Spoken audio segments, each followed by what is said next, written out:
Chemist के business के अंदर दवाई में बहुत मार्जिन है। बहुत मार्जिन होता है, बहुत घोरक धंधा चल रहा है। ओह अच्छा, मतलब आप भी कमा रहे हैं इसमें। आपके पास में ब्रांडेड दवाइयाँ नहीं है जी। डॉक्टर आपकी दवाई तो रेकमेंड करता नहीं, वो लिखता है क्रोसिन लो, आप क्रोसिन बेचते नहीं। कस्टमर आप पे विश्वास क्यों करेगा कि इनकी जेनेरिक दवाई लूं? आपका केमिस्ट कोई गलती भी कर देता है, दवाई चाहिए थी एक्स, उसने दे दी वाई। लगभग 6.25 करोड़ लोग सफर कर रहे हैं, आज स्ट्रगल कर रहे हैं गरीबी में, क्योंकि दवाइयां और इलाज उन्हें और गरीब बना देता है। तो महंगाई के दौर में आती हैं ऐसी दवाइयां जो चुरा लेती हैं लोगों के रातों की नींद और दिन की कमाइयां।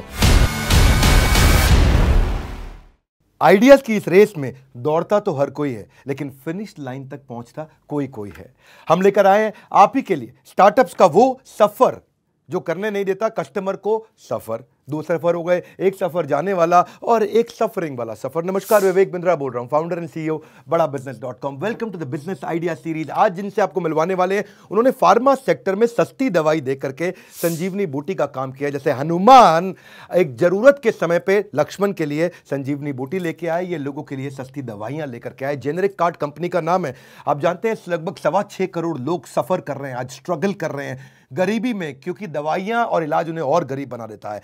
आज आपको मिलवाने वाला हूं मैं श्रीपाद और सलीम से। Shripad Salim generic card company चलाते हैं, 3 लाख रुपए के रेवेन्यू से शुरू किया, 100 करोड़ के टर्नओवर पे हैं। इनके पास 1400 प्रोडक्ट की रेंज और 1800 केमिस्ट की दुकानें या ड्राइव कर रहे हैं 8 राज्यों के अंदर।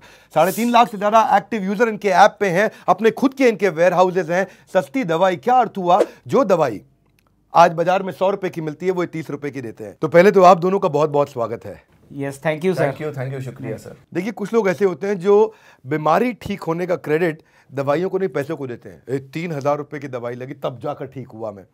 आपने जेनरिक कार्ड में अफोर्डेबल दवाइयां लेकर के आए।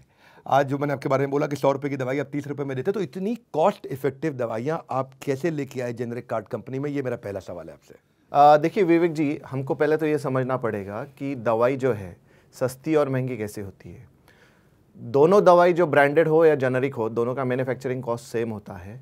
एग्जांपल लेते हैं हम पैरासीटामॉल। पैरासीटामॉल जो है 10 गोलियों का जो कॉस्ट होता है वो 5 रुपया होता है मैन्युफैक्चरिंग कॉस्ट, बट ब्रांडेड कंपनियां उसको बेचती है 28 रुपये में और जेनरिक कार्ड बेचती है केवल 5 रुपये में। तो यानी कि दवाई लेकिन वही है या अलग है दवाई? दवाई वही है, कंटेंट वही होता है, मैन्युफैक्चरिंग कॉस्ट जो है दोनों का लगभग सेम होता है। बट क्या होता है कि जेनरिक कार्ड के पास मिडल मैन नहीं होता है, जो कि ब्रांडेड के पास होता है। जैसे कि सुपर स्टॉकिस्ट हो गया, डिस्ट्रीब्यूटर हो गया, ये कट डाउन होता है जेनरिक कार्ड में। डायरेक्ट मैन्युफैक्चरर से हमारा एंड कस्टमर को ये दवाई जाती है। और ब्रांडेड कंपनी की अपनी ब्रांड की एडवर्टाइजिंग की बहुत बड़ी कॉस्ट है, उनकी मार्केटिंग कॉस्ट है, लेकिन दवाई सेम है। तो आप कह रहे हैं जेनरिक दवाई जो है, यानी कि जिसमें किसी ब्रांड का नाम नहीं है, वो दवाई एक्चुअली सेम है लेकिन सस्ती पड़ जाती है। ब्रांड जो है वो एक सिग्निफिकेंट प्रीमियम पे दवाई बेचता है, but generic card up to 70% कम दामों में दवाई मुहैया कराता है या तो बेचता है अपने एंड यूज़र को, एंड कस्टमर को। इस वजह से 100 रुपये की दवाई 30 रुपये में हम अफोर्डेबल कॉस्ट में कस्टमर को बेचते हैं सर। मतलब अगर दूसरे का टर्नओवर 100 करोड़ होगा तो आपका 30 ही करोड़ होगा। अगर दूसरा 100 रुपए की दवाई बेच रहा है, आप 30 रुपए की बेच रहे हैं। तो भैया मुझे एक बात बताइए, 1800 आपके पार्टनर्स हैं, ये आपके फ्रेंचाइजी हैं? ये आपके फ्रेंचाइजी जो है 1800, जब 100 रुपए की दवाई आप 30 में बेच रहे हैं, तो ये कमाते कैसे हैं फिर इनकी? क्योंकि टियर 2, टियर 3, टियर 4 मार्केट में आप अच्छे से काम कर रहे हैं, आप लो प्राइस मेडिसिन दे रहे हैं, तो फ्रेंचाइजी कमाता कैसे है? विवेक जी, इसमें ऐसा है कि हमारे शॉप ओनर्स को हम लोग 50% मार्जिन प्रोवाइड करते हैं। समझो 3 लाख रुपए का वो बिजनेस महीने का कर रहा है, तो 1.5 लाख रुपए वो प्रॉफिट घर लेके जा रहा है। अब इसके खर्चे की यदि हम लोग बात करेंगे, तो यदि वो खुद फार्मासिस्ट है तो खाली उसको रेंट देना है, यानी 10-15 हज़ार रुपये का रेंट निकल गया, और इधर उधर का छोटा खर्चा है 10,000 रुपये निकाल दिया, तो भी पूरा 1.25 लाख रुपये नेट प्रॉफिट वो घर लेके जा सकता है। एज कंपेयर्ड यदि अदर देन फार्मासिस्ट है, तो भी वो फार्मासिस्ट को हायर करके भी हमारे बिजनेस के साथ वो जोड़ सकता है। यदि फार्मासिस्ट भी उसने हायर कर दिए 2 फार्मासिस्ट, उनको सैलरी पे रख दिया एंड रेंट पे जगह दिया, तो भी वो 1 लाख रुपए वो लेके जाता है। 1 लाख से 90,000 तो भी बच जाएगा। मतलब केमिस्ट के बिजनेस के अंदर दवाई में बहुत मार्जिन है। बहुत मार्जिन होता है, बहुत घोरक धंधा चल रहा है विवेक जी। इसमें जो फ्रेंचाइजी हमारे हैं वो तो कमा ही कमा रहे हैं, इसके अलावा जो एंड यूजर कस्टमर है उसको भी बहुत बेनिफिट मिल रहा है। इसे कहते हैं स्टार्टअप। दोनों टच पॉइंट को फायदा हो रहा है। एंड कंज्यूमर को सस्ती दवाई मिल रही है और बीच में केमिस्ट भी कमा रहा है। और नेचुरली ये तो आज 100 करोड़ के टर्नओवर से 1000 करोड़ पे जाने जा रहे हैं। मैं ये जानना चाहता हूँ आपको, इतना आपने बढ़िया स्केल किया इसको, आपका यूनिट लेवल इकोनॉमिक्स कैसा रहता है? क्योंकि देखो, आपने सस्ती दवाई भी दी, 50% मार्जिन भी उसको दे दिया, वो भी कमा रहा है, आप अपना पैसा जो बचता है वो कहाँ लगाते हो? आप कुछ बचा पाते हो या आप लॉस में जा रहे हो? विवेक जी, इसमें ऑलमोस्ट ट्रेनिंग, टेक्नोलॉजी, परचेस, इस पे खर्चा करने के बाद भी 10% हमारे पास रह रहे हैं। ओह अच्छा, मतलब आप भी कमा रहे हैं इसमें। ऐसा नहीं है कि लॉस मेकिंग स्टार्टअप की तरह है। पर लेकिन आपकी जो दवाइयाँ हैं जेनेरिक हैं। आपके पास में ब्रांडेड दवाइयाँ नहीं है। डॉक्टर आपकी दवाई तो रेकमेंड करता नहीं, वो तो लिखता है ऑगमेंटिन लो, आप ऑगमेंटिन बेचते नहीं। वो लिखता है क्रोसिन लो, आप क्रोसिन बेचते नहीं, आप बेचते हो जेनेरिक। तो पेशेंट को विश्वास कैसे आता है? कहते हैं ना, वो अजीब शब्द है, सॉरी, इंसान कहे तो झगड़ा खत्म, पर डॉक्टर या केमिस्ट सॉरी कहे तो इंसान खत्म है जी। ये बड़ा रिस्की बिजनेस है, क्योंकि कस्टमर आप पे विश्वास क्यों करेगा कि इनकी जेनेरिक दवाई लूं? बेसिकली विवेक जी, हमको ये बात समझना बहुत ज़रूरी है, जेनेरिक मेडिसिन और ब्रांडेड मेडिसिन ये दोनों इक्वली सेम होता है। और प्रधानमंत्री जो हमारे पीएम सर है, उन्होंने जेनरिक मेडिसिन बहुत सारे उनके स्पीचेस में बताया है कि अपील किया है कि generic medicine quality wise is same as a branded, और जेनरिक मेडिसिन को आप कंज्यूम कर सकते हैं और उसका बेनिफिट आप उठाएं। जेनरिक दवाओं की आपको खुशी होगी, दुनिया भर के बाजार में उपलब्ध किसी भी दवा से जरा भी कमजोर नहीं है। हर क्वालिटी के तराजू पर ये बिल्कुल खरी उतरती है। तो लोगों को अवेयरनेस बिल्ड हो रहा है कि जेनेरिक और ब्रांडेड सेम है।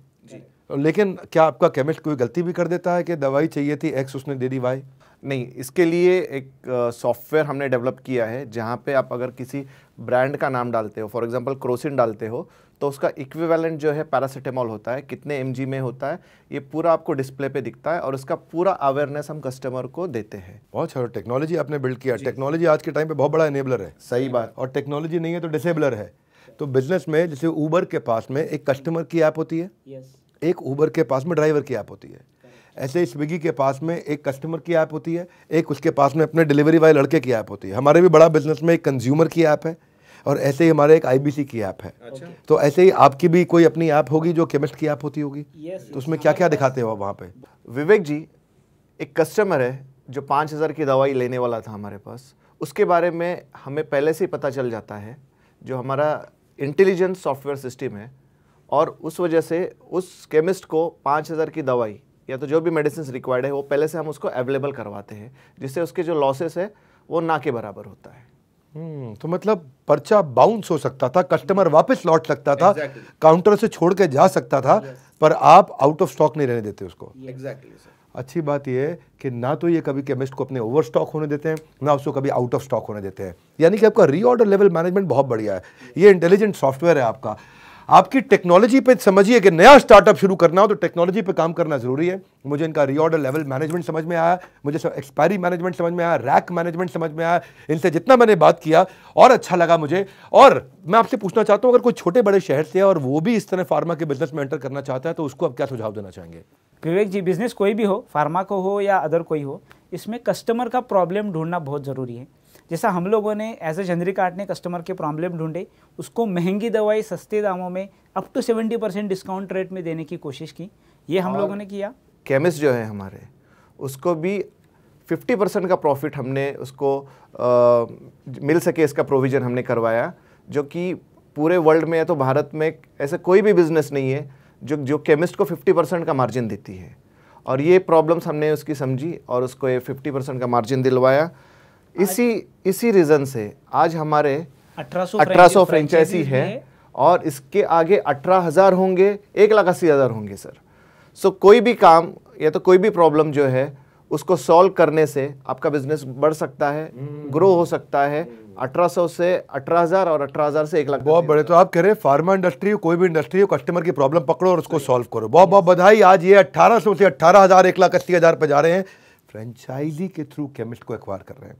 एसेट लाइट हो जाता है, खर्चा नहीं लगता, एक्सपेंशन लो कैपिटल से होता है, फिक्स कॉस्ट इनकी आती नहीं है, रैपिड एक्सपेंशन और इकोसिस्टम में सबका फायदा। मेन मुद्दा यही है कि कस्टमर को सस्ती दवाई और केमिस्ट की मोटी कमाई, और साथ में ये भी ग्रो कर। प्रधानमंत्री ने भी जेनेरिक दवाइयों पे बहुत जोर दिया है। तो कहते हैं कि महंगाई के दौर में आती हैं ऐसी दवाइयाँ जो चुरा लेती हैं लोगों के रातों की नींद और दिन की कमाइयाँ। उसी को उन्होंने सॉल्व किया है। नए आइडिया का है ज़माना। आज के युवा ने कुछ अपना अलग करने का है ठाना। ये तो था जेनेरिक कार्ड। अगर आपके पास भी कोई बिजनेस आइडिया है और आप चाहते हैं हम आपके बारे में आकर के बात करें, तो आपको मैं लिंक दे रहा हूं, उस लिंक पर जाकर के आप रजिस्टर करिए, अपने बिजनेस आइडिया को शेयर करिए हमारे साथ और हमारी टीम आपसे संपर्क करेगी। अगर आपके आइडिया में, अगर आपके बिजनेस मॉडल में दम होगा तो हम उसको यहां पे आकर के शोकेस करेंगे। हमारे साथ जुड़े रहने के लिए, बिजनेस आइडिया सीरीज के सारे वीडियोस को देखने के लिए, जेनेरिक कार्ड को नीचे कमेंट बॉक्स में आके सस्ती दवाइयों की प्रॉब्लम को सॉल्व करने के लिए उनको बधाई दीजिए। आप सबका हृदय की गहराई से प्रेमपूर्वक बहुत बहुत धन्यवाद।